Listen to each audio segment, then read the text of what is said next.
Hello, and welcome to another Clearly Cloud podcast. This is episode 7.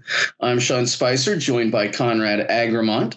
And today, our guest is Chris Piehota, the former director of science and technology at the FBI, who will be talking about AI in law enforcement. What'd you think about this one, Conrad? You know, he brought up a lot of interesting points that is really interesting, a little bit scary, but I'm so glad that I heard all of it. Yeah, I think scary was an operative word there. He talked about just amazing things and global impacts into the future.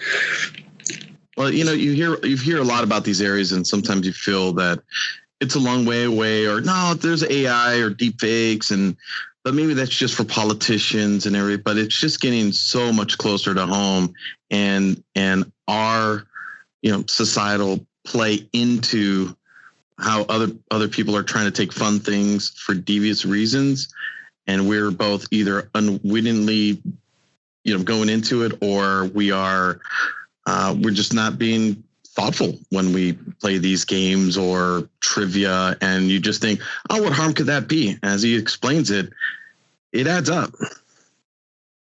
Absolutely. The way that he brought home the everyday impacts to everyday people and the impacts coming from nation state actors was huge. Well, I want to get to the call. So let's jump into the news. 5, 4, 3, 2, bringing you some news. All right. Well, it was kind of a slow news week. Seemed like Apple didn't get its usual getting slammed by everything in the world. However, a couple of interesting things. One that just came out last night is that the Google engineer who had been brought up on charges for industrial espionage and stealing trade secrets when he went over to Uber for the self-driving car got sentenced to 7 years. It's one of the strictest white-collar crime sentences of its kind. And the idea was that they were sending a message about the seriousness of this in our new digital age. Yeah, it's interesting when we look at, I don't know, there's just the impact that one person can have. It used to be if you were just one person working in one kind of thing, your ability to influence or break something or break the law had a much narrower scope. But now with so much amount of data and being irresponsible and knowingly doing things, I think it's really changing people in the technology space of the seriousness of their actions, whether because of how they're using it deceitfully or not so deceitfully, but still doing something very, very wrong. You have to start asking yourself some questions when you're doing your work. And that's a really good thing because you're dealing with a lot of people's data or a lot of people's security, your compliance, whatever that thing is. Where before it was, if you're a tech person or a software person, you're just writing ones and zeros and hitting the compiler, right? The impact is big. Absolutely. And speaking of impacts, our third guest, I think it was, Carrie Lenning, talked extensively about GDPR and everything going on in Ireland with Shrebs 2. And it looks like Ireland is going to demand Facebook to stop transferring all user data to the U.S. Can you imagine the infrastructure challenges that they're going to have? How are they going to regulate that? Well, I think this is them getting regulated. Well, but where is there? Is there going to be like, the food industry? They go in and check meat every once in a while. Are they going to have a regular come in and look at their source code and look at their data, or start to inspect their traffic from their internal network? I mean, it's an interesting question. The volume of it too. Maybe a man in the middle of sitting there watching. We're going to run Wireshark on all of Facebook. But in terms of the bite on this one is if Facebook fails to comply, it will be a $2.8 billion potential fine. So 2 days of profit then? I mean, right.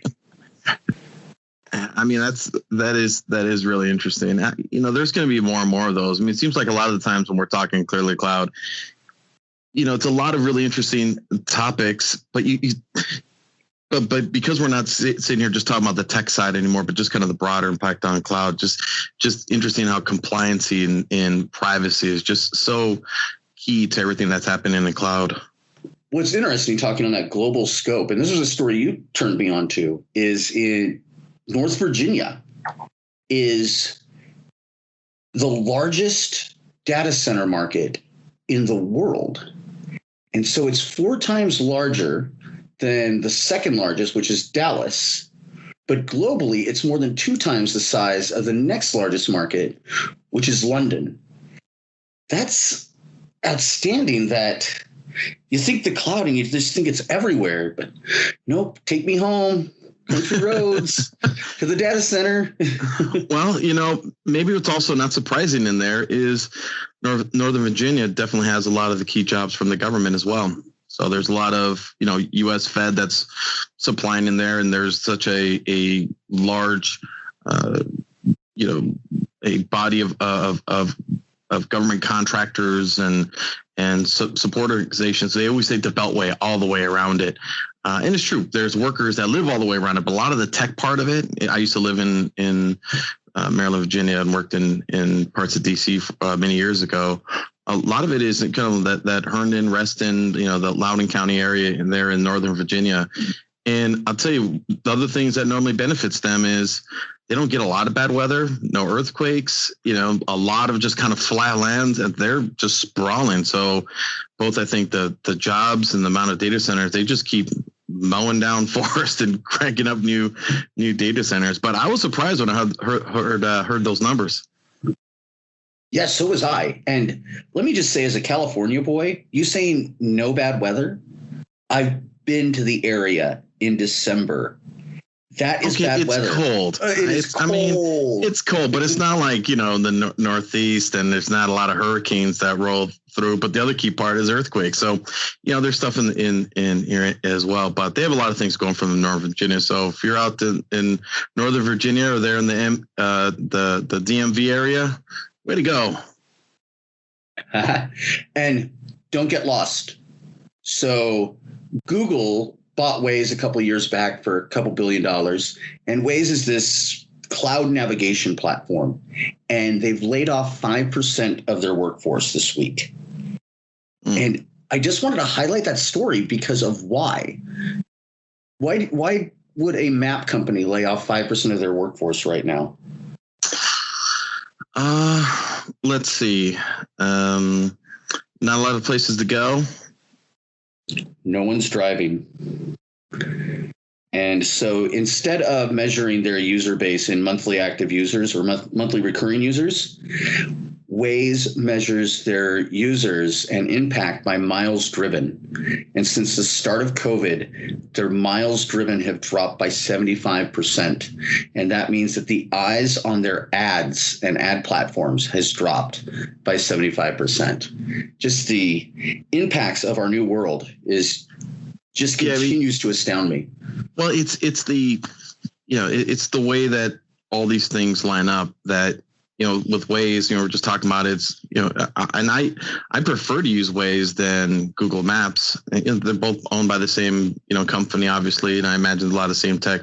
I just like some of the instructions that they give me better than on Google Maps. But yeah, people are staying home more. They're not driving, which means you don't have many people watching it, which means it's driving down their advertisers, and probably the people that did pay some ads, some of them are slowing down. So, that's interesting how that impact, just like one of the things you and I talked about earlier, which is, for the first time, it was 35 years or something that vinyl is outselling CDs. This is kind of that same kind of thing. It's not that people are buying, aren't buying more. They're not buying more records. It's just that people aren't buying as many CDs because most people are probably staying home, so they don't need the portability because they're staying at home. The vinyl people, they just love it because it's beautiful. But anyway, another topic. But yeah, it's kind of these kind of little ripples that's transcending out. Yeah, and you'd think that amongst the different collaboration platforms, Zoom, Teams, well, Microsoft, Slack, that they'd all be doing great with this sudden shift to remote work. And Slack really was the remote workforce darling for years. And they have had a historic slump. I think it was the second worst they'd ever seen, and dropped by 17% intraday, and then paired losses to 13%, and then a 14% tumble. And they met their numbers in their investor call. But Stuart Butterfield, I can't remember his name, he, during the earnings call, said he brought up their antitrust suit against Microsoft in the EU and said that they could expect a retaliatory action from Microsoft for pursuing that. And most of the stock analysts hearing this just, are you crazy? What is Microsoft going to do except just continue to win? Like, stop making excuses. And a lot of people changed their rating from hold to sell. And wasn't it Slack kind of teasing Microsoft on collaboration not too long ago? Oh, yeah, they did that full page ad in the New York Times saying, welcome to the hardest game on earth. They just do it to themselves every single time. You know, and in many ways, it's a technology or a product. There's so many of them and it really is a place, like maybe that's an interesting topic in the future, that maybe consumers and businesses, you know, prefer the bigger giant, even though we love an underdog. But like with Slack, it's just one thing, and where it's really good and people like it and it picks up momentum, people want it to work with other pieces. It's just only one thing. And this is where Microsoft is they've been winning this ever since they created the Office suite, you know, because before it was just, you know, Word and PowerPoint, and there were individual products. And then I think it was, what's his name? Jeff Frakes, that actually was one of the people at Microsoft who bundled them together. Then boom, people like suites. And, you know, it's almost like you were hoping that Slack would get acquired by somebody else that they like, or maybe Google bought Slack and that would make a difference, or Amazon. But, you know, they're kind of kicking themselves. Yeah, there was an analyst about 5 years ago who said something that really resonated with me. And he said that the market was being saturated with products or features masquerading as products. And he cited Slack. He cited Evernote, where all of these things would just be a piece of something within Office 365. You know, that's what I was I think it was maybe 5-6 years ago, maybe 3, I don't know, but it was a while ago. I was thinking, you know, not Oracle, because Oracle is too big and they're not good at those kind of mass market products. You know, a whole fun topic around that. But I almost thought, like, why wouldn't AWS? They really want to, you know, compete with Microsoft and be in the collaborative world, but they only have a few pieces. They you know, they got a ton of money. They could have went out and got like Evernote and Slack and Box and put those best ones and put it together and have like maybe a 10-year plan to really go toe to toe. But, you know, nope. Yeah. And I don't know that I want to call it news, but the Pentagon has come out and said that, yes, Jedi is going to be awarded to Microsoft. Amazon, of course, immediately threw up its hackles and prepared for a new legal battle. But what Amazon didn't even compete on was DOS, which was the Defense Enterprise Operating System, or it was the bid for a productivity platform like Office 365. And the three companies that really bid on it were IBM, because everybody wants Lotus Notes, Google with G Suite, and Microsoft with Office 365. And Google backed out of the bid after a lot of their employees were protesting around the work that Google's AI division was doing with the Defense Department. They said, we don't want to be part of this. Yeah, I just don't think that when you look at the scope of what Jedi was supposed to do and what it's supposed to bring, There are places I think that Amazon brings a lot, but just the Microsoft just has a broader stack. And the place where Microsoft wins a lot is they've had a long-term relationship with not just enterprises, but with government and with DoD. And people can say what they want about whatever products. Microsoft makes that work. And when you've been working with the government and large enterprises for decades, you tend to understand what they need and how they work. And, when you're doing Amazon and you're relatively new in this kind of enterprise space, really, it's like the last 8 years. They just don't have enough. I think they could compete in the future, but we'll see what kind of investments they do going forward. Well, now we're getting into the space of national defense. Let's move on to the call. 4, 3, 2, 1, having some fun with guests. All right. And today we're joined by Chris Piehota, the former director of science and technology at the FBI. How are you doing today, Chris? Great, Sean. And yourself? Doing well. Thank you. So today what we're going to talk about is artificial intelligence in law enforcement. But before we get started, can you let us know a little bit about who you are? Sure. First, I'd like to thank you for allowing me to be a guest on your show. And I thank the audience in advance for their attention to what we're talking about. It's a very pertinent issue, especially with the current law enforcement environment that we're looking at across the country. So my name is Chris Piehota. I served as the former executive assistant director for science and technology for the Federal Bureau of Investigation, meaning that I oversaw all of the programs that brought investigative technology from the FBI to the law enforcement community, the U.S. intelligence community, and to the forensic community. We supported and enabled national security operations and criminal investigative matters. So we were an enterprise service provider for all different types of technology, whether it was operational technology that we took and applied against the threat environment, whether it was infrastructure technology where we moved and managed data, or whether it was enabling technology where we automated and digitized process. So that's kind of it in a nutshell. You're like the person I've seen in all those movies that I'm like, those are so interesting. It was a fantastic job, and I couldn't have asked for a better tour of duty to end my career with the FBI. I'm just imagining Q from James Bond. I wish I was that good, but no, I would be kind of a very, very, maybe a third team level Q. And so having been in the technology space in law enforcement and intelligence, you've seen the growth of AI and the potentials. Yeah, absolutely. And one thing I will tell you is that I'd like to clarify something very quickly. Most things that people consider to be artificial intelligence really aren't artificial intelligence. What they are more complicated decision trees. They are if-then constructs that have very yes-no deterministic outputs. I mean, when you're looking at certain very basic AI-like things, it's when you click on certain responses to certain questions, and then there are programmed outputs. Basically, all an algorithm is, and AI depends on algorithmic function. Basically, all an algorithm is a set of rules or steps. It's a process or a system that you use to arrive at an outcome or accomplish a task. Well, it's funny that you bring that. It's funny you bring that up because so many times, like been playing with some machine learning and AI, and the first place it starts with is teaching it, right? You have to teach it. You have to instruct it.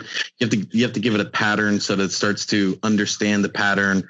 It learns something off the pattern, but it's learning what you teach it. It's not, some robot who's just making up the algorithm. Well, that's where you look at the different types of AI, right? You have the narrow AI, which is what we use today with our technology and our ability to manage AI. You can have general AI, which is your more powerful AI, which everybody thinks we're at, but we're not even close to. And then there's what they call the super intelligence, where machines become self-aware and they can actually are smarter than people. So, if you're looking at that continuum of AI, we are in the very beginning stages of using and developing technology for narrow AI, expert systems that are good at one or two things. And that's where the term deep learning comes in, because they actually are trained, as you said, to do certain functions, and they learn very deeply in one area, but they can't really function outside of that programmed area. And so is law enforcement actively using AI now? And is there a cause for alarm for that? Well, I would say that AI is something that law enforcement is looking at as a way to multiply our current resources, to make us better, faster, and more effective in identifying potential threats to our communities and acting against those threats or placing resources against those threats. So there are various levels of AI resources being used in the law enforcement realm and across the government. Especially if the government is the keeper and user of very, very large data sets. That's where AI comes in, and that's where AI will free up or liberate resources to do other things that require, or human resources, I should say, that require human judgment and human empathy versus just the very, very straightforward processing of data in line with very, very strict, structured, and very managed environments. So yes, the government and law enforcement are using AI, but I will tell you there are areas where there is concern because of the relationship that law enforcement has with the communities we serve. I don't know if people are really that ready yet for machines to have ideas, and those ideas to be used in a way that could possibly impact the, I would say, privacy and civil liberties of our citizens. And so you mentioned large data sets and the National Criminal Information Database. That was under your purview, correct? Yes, that's correct. How much data is in there? Well, if you're looking at the NCIC database, you're looking at the criminal records that the FBI manages on behalf of the whole country. Right now, you're looking at about 13 million criminal records in the National Crime Information Center database, that database that police query, and they query it about 12 to 13 million times per day. So I'll give you a couple of other just very quick rundown on some data statistics for what kind of data pools. This is just for the FBI and a couple of our law enforcement partners, but for facial recognition, we maintain about 640 million records. Fingerprints, the FBI maintains about 70 million records. For DNA, we manage the DNA database. The national database was also part of our program responsibility for the CODIS system. That's about 14 million offender records. And when you look at our partnerships with like DHS, when they are screening biometric identities, they have about 250 million records. For national security, the terrorist screening database is about 1 million records. And just for a data point, Customs and Border Protection, which is one of our really fantastic law enforcement partners, they screened about 80 million visitors into the U.S. last year, and that's almost a quarter of our population. So all of the data that is collected and stored and managed, it's becoming unmanageable, and it's moving past the point of being human scalable, where we can't just hire more people to manage those data pools. And when you're saying data, a lot of people think data and they think an Excel spreadsheet or they think database fields, but this is more than just text. This includes audio and video, correct? That's correct. We collect all manners of data in which way we interpret the world, right? We hear things, we see things, we read things, we assign value, we assign quantity, and we manage very, very large amounts of data. And I'll give you another example. In 2019, our video surveillance, and that was a part of one of my programs, was we managed the video collection for the entire FBI, and it's just the FBI. And that was about 8 terabytes a day, which equates to about 2,000 DVD movies per day that we just the FBI collected. Wow. And I'll give you a point of reference. The Hubble Space Telescope transmits about 6 to 10 terabytes of data per year. So we are moving more than the Hubble Space Telescope every day.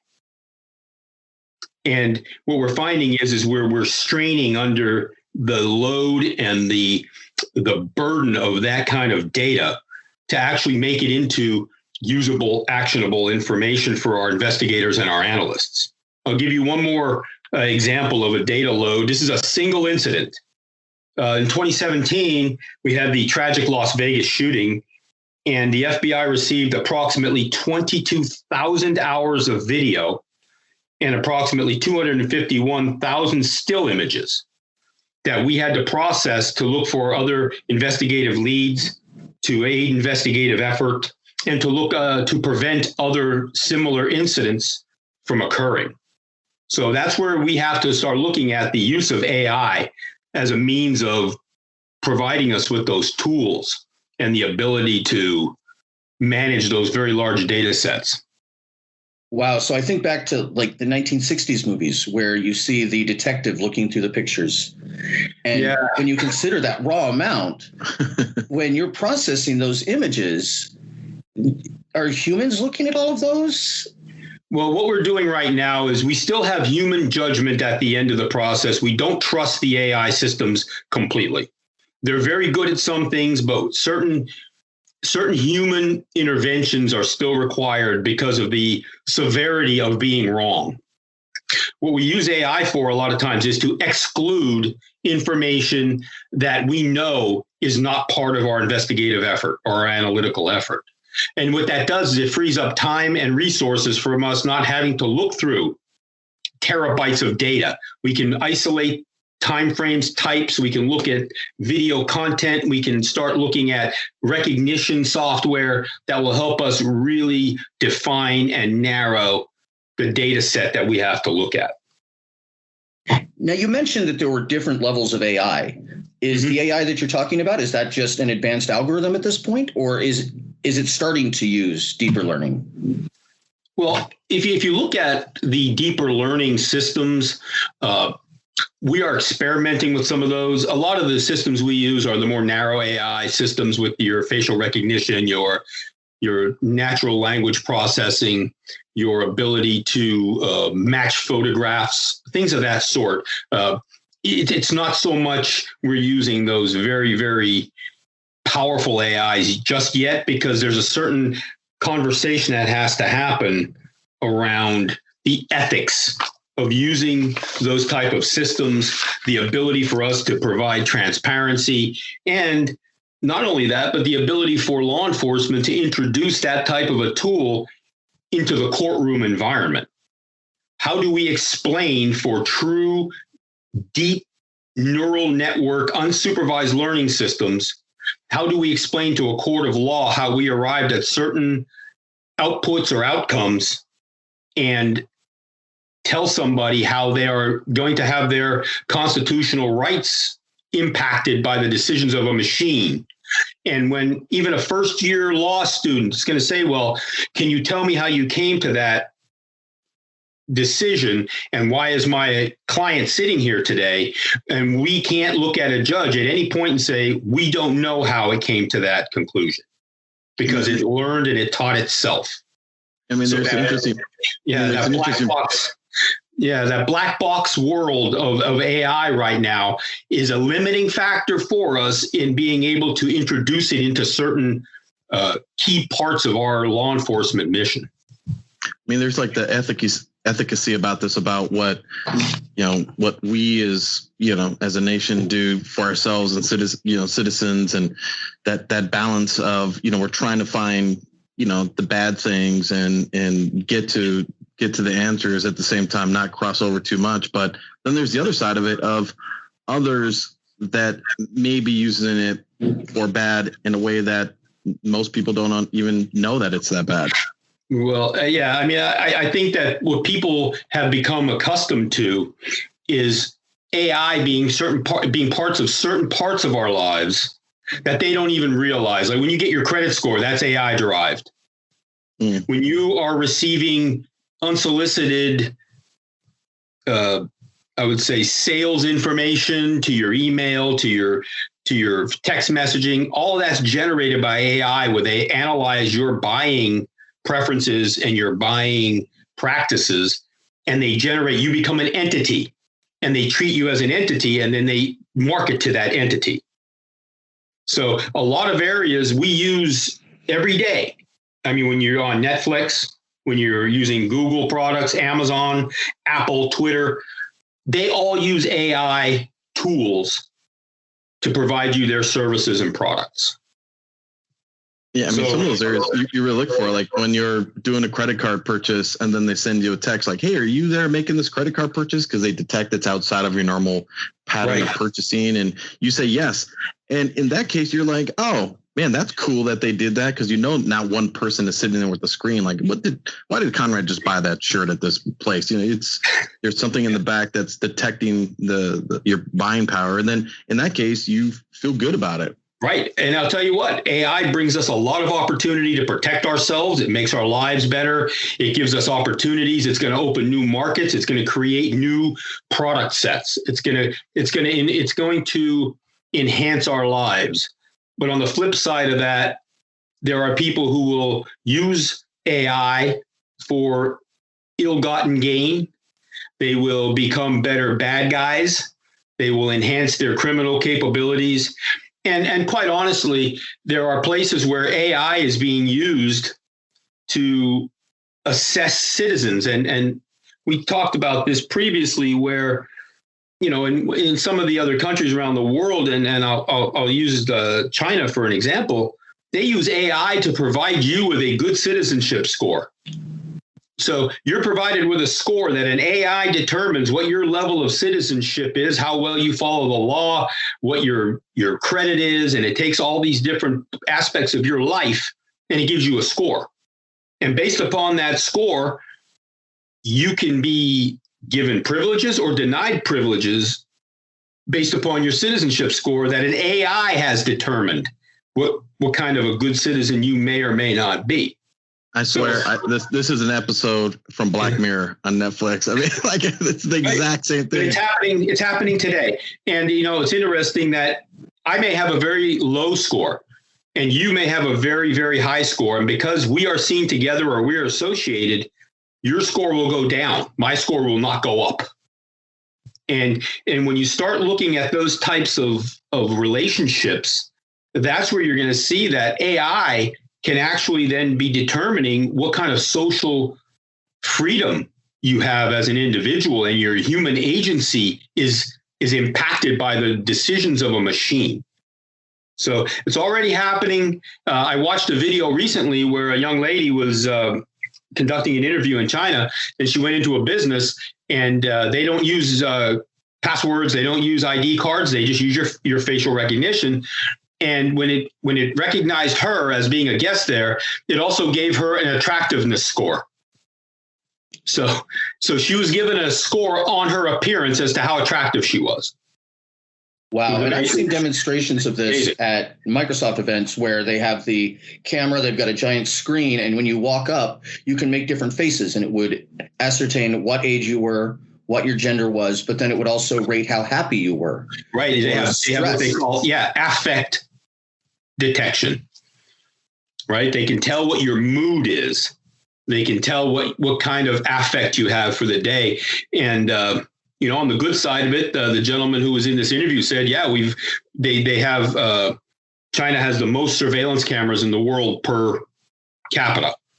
And they said, last year we caught 3,000 criminals because they can find you pretty much anywhere you go in public. But they're also collecting immense amounts of data every day about where you go, what you're wearing, what color car you drive, what your patterns of life are, who you associate with. And that also goes toward that citizenship scoring. And so facial recognition is not without its problems. It has limitations. Right. And one of the things with facial recognition, and I've seen it in this country, is that there is racial bias, that they are not as good at recognizing someone based on their race or ethnicity.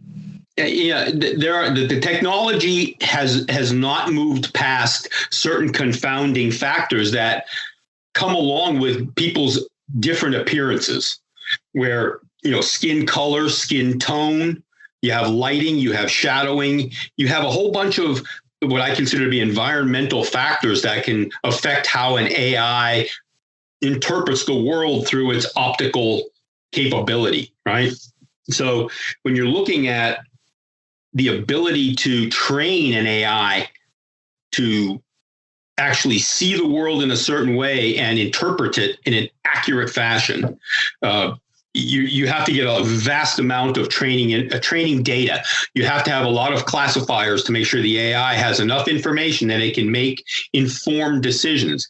I'll give you a couple of examples of the training conundrum that kind of plagues the AI community right now. What we're looking at is how do you get that data? How do you get all those images? How do you make sure that you can tie those images to various classifiers that the AI can use in a structured environment? What we find is that I think it's fair to say that the Chinese probably have the best, if not some of the best, if not the best, facial recognition, I guess you could say, resources or technologies out there right now. They're very good at this. Well, with that many cameras. Yeah, they're collecting data. Well, they're collecting data 24 hours, and it's all excellent, high quality, high definition data that the AI can consume. The problem is the Chinese are very good at recognizing Chinese nationals. Where they have challenges is then how do you deal with Americans? How do you deal with people from other countries? How do you deal with people from Europe or other parts of the world who have different ethnic identifiers and different ethnic characteristics? So they have to get that training data from somewhere. They can buy some of it, but a lot of it's easier to get for free when they put out things like TikTok. And people are more than happy to sign up for TikTok. So you're giving them your biographic information. And then people are more than happy to give them their video footage of themselves doing things and having fun. But the Chinese are actually using that as training data for their AI functions. They're taking that information in and they're using it to train on other nationalities. The Russians did it. The Russians did the same thing where they had that app that was out for a little while to say, here's how you're going to look when you're age 60 or 70. And again, you sign up for it. You give them your approximate age. You take your pictures. You're submitting it to them, and they give you a age-adjusted result back. But now they have your images. So again, they're training on how to recognize and deal with the appearance of people outside of their own nationality. So again, the training functions, very, very complicated. One thing I do tell people about facial recognition is there's no inherent racial bias in the recognition itself. It's in the training of the AI, because basically what the AI does is it takes a facial image or any image, it can be a picture of a cat or a dog, and it assigns mathematical values, and it looks at ratios, and it looks at statistical relationships. That's why when you see sometimes where they'll show a picture of someone and you'll see other people have been identified as well who may be female. Say the person of interest is a male. There may be a female in the gallery. There may be people of dissimilar racial backgrounds in the gallery. And you're looking at this thing saying, how can that be? This guy is he's a white male and we have all these other people in this gallery. Well, it's because of the ratios and the mathematical values were the same. And that's where people tend to, say, well, this isn't a good workable technology, but it's actually very good. There are just still some confounding factors that technology hasn't been able to resolve yet. Wow. And we talked briefly about deepfakes, and there's an application, I believe it's called Face App, that will take your face and put it into movies. And in order to do that, you take the camera around different sides of your face, you make different faces at it, and it's taking those ratios that you're talking about and getting aspect points to be able to paint you into the Avengers or James Bond.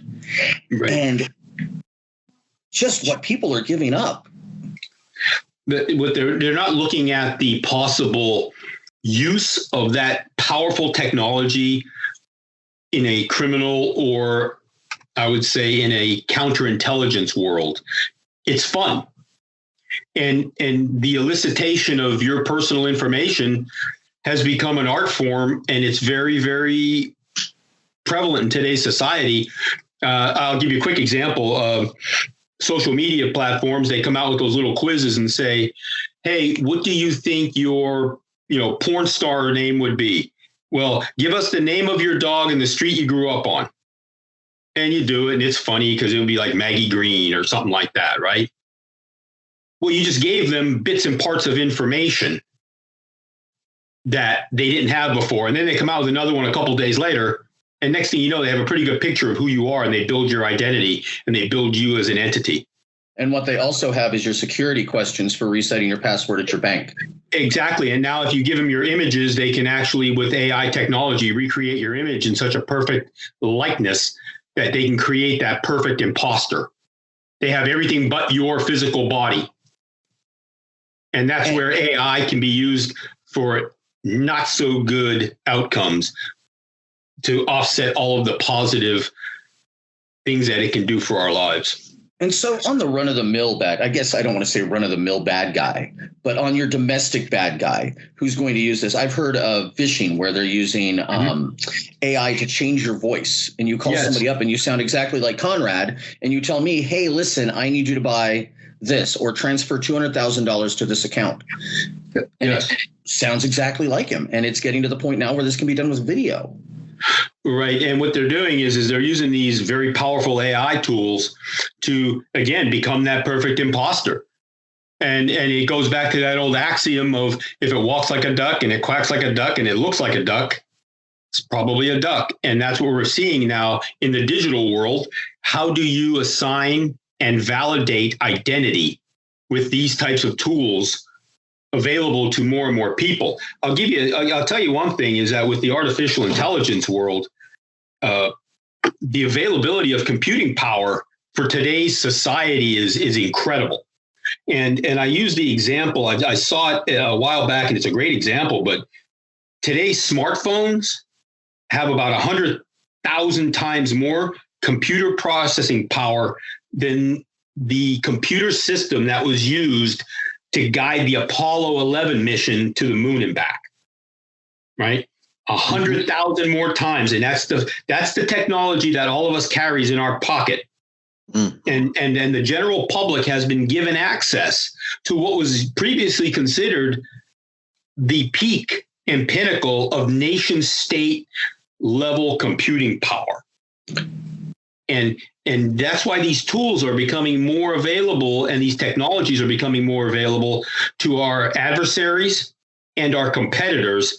And they are more willing than ever to challenge us in that digital world, because the limitations of the physical world have been removed. And what you're looking at is the ability to challenge without or with very little consequence, actually, in that artificial intelligence world. And we don't have a countermeasure yet. We haven't been able to put out that defensive network yet to say there are consequences for this. Right now, it's a very consequence-free environment because the technology has not been adequately weaponized. The defense networks haven't been adequately made available to everyone. And we're looking at basically the use of AI in the future as a means of, again, making our lives better, protecting ourselves, but also looking at how it can be used against society. And so that I can see how a run-of-the-day or run-of-the-mill domestic criminal would use these technologies to maybe get some Amazon gift cards or transfer $100,000 from a bank. What interest does a nation state or an advanced persistent threat have in collecting all of this data? So they're going to know what we look like. Why does China want to know what Americans look like? Well, I'll give you a couple of just quick examples on why they would do it. One would be there are three areas of power in the world, right? There's economic power, there is political power, and then there's military power. Every other power comes from those three areas. And the use of AI by our adversaries can either help them gain advantage over us They can help minimize our advantage. They can help them achieve parity in 2 to 3 years as opposed to 20 years, where we have strategic advantages over our adversaries and over our competitors in the world that can be cut down to very, very small periods of time. It'll save them time and money, where we have to try to maintain those advantages.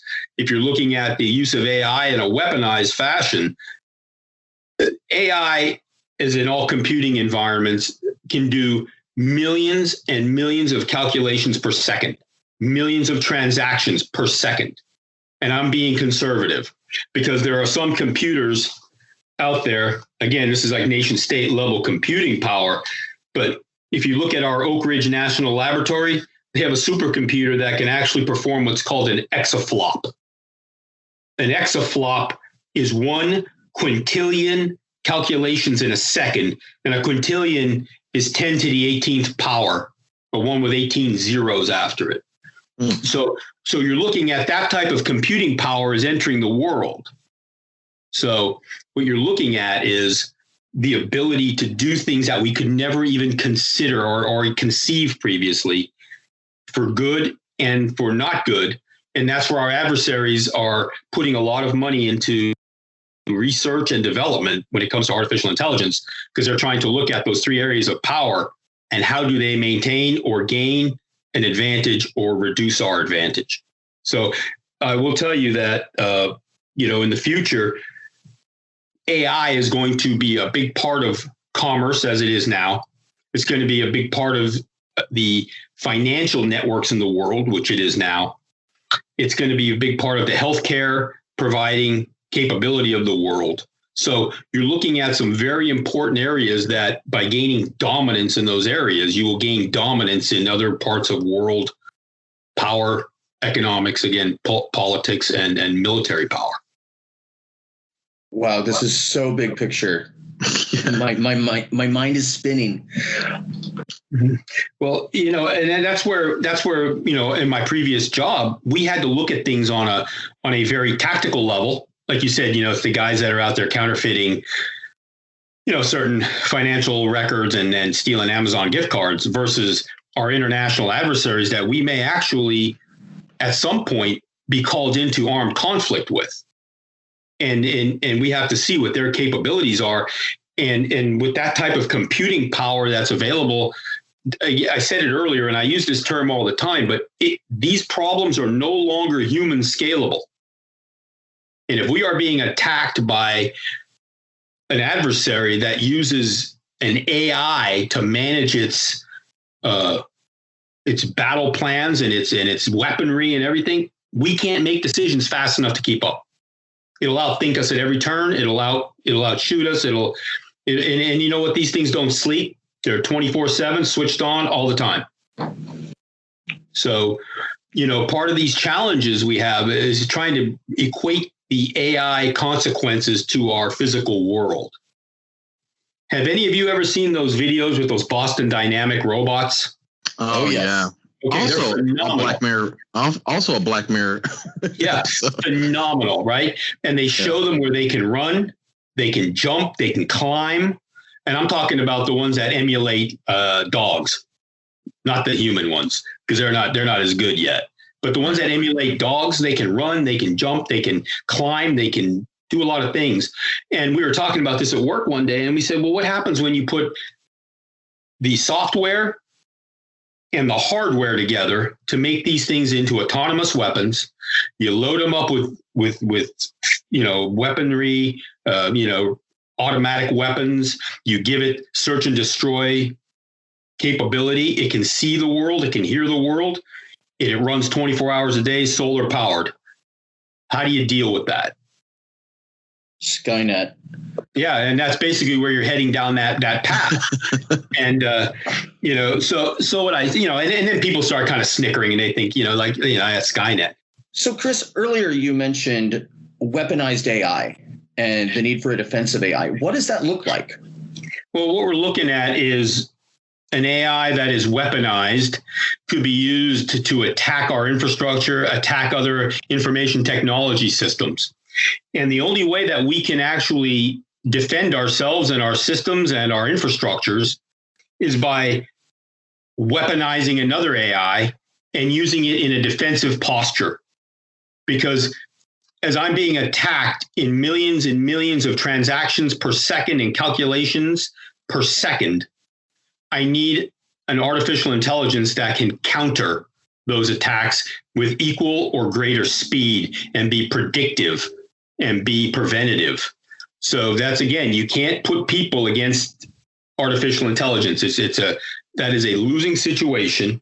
And when you're looking at the weaponization of AI, what you're looking at is a new and different type of arms race, where we had the nuclear arms race, as that was a new technology at the time.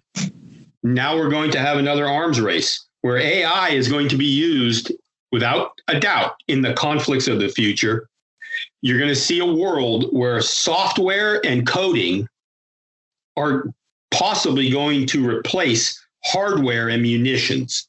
When we have conflict in the future, we're going to attack people's infrastructure. We're going to attack their technology more so than we are going to use munitions, bombs, and conventional warfare.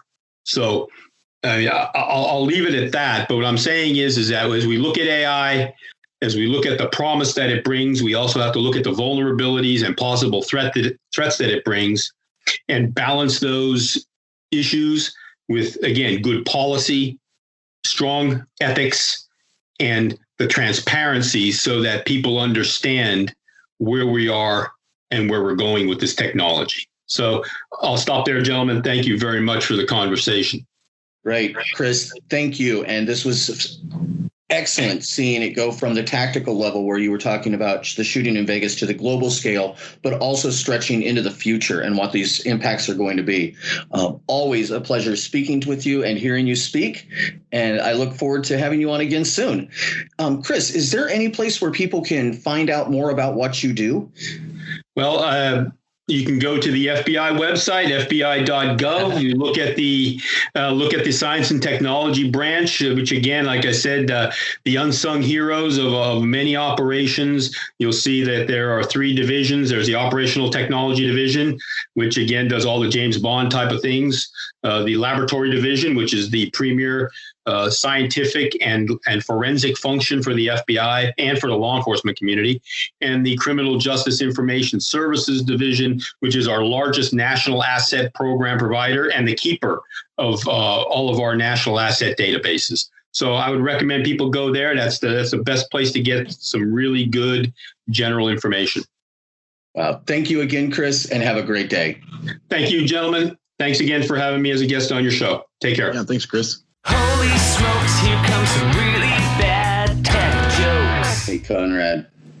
Don't do it. We were talking.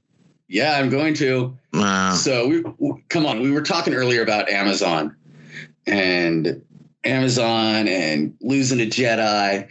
And did you hear about the monkeys that shared an Amazon account? Mm-mm. They were prime mates. That was a good transition. That really was. I mean, it seems like almost every week in the news we're always talking about, just the impact of COVID, and even the tech space is not being untouched by this. Hearing about ways and releasing their workforce. Like even my brother, but for him, he got fired from his job at the keyboard factory. Oh no. Yeah, they told him he wasn't putting enough shifts. Oh no! That was bad. That was a long way around. I was like, "Here's a scenic tour for this particular joke."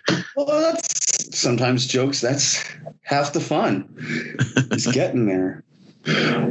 Well, Conrad, thanks for hanging out with me. Next week, we are going to have another discussion on AI with one of the senior counsels from Microsoft, talking about some of the legislation that is currently being pushed through Capitol Hill in this wild election year, and looking forward to that. Thanks a lot, everybody, for joining and listening. Give us a like and follow if you're watching us on YouTube. And if you haven't already, subscribe wherever you follow podcasts. Thanks again, and have a great week. Somewhere out in shine.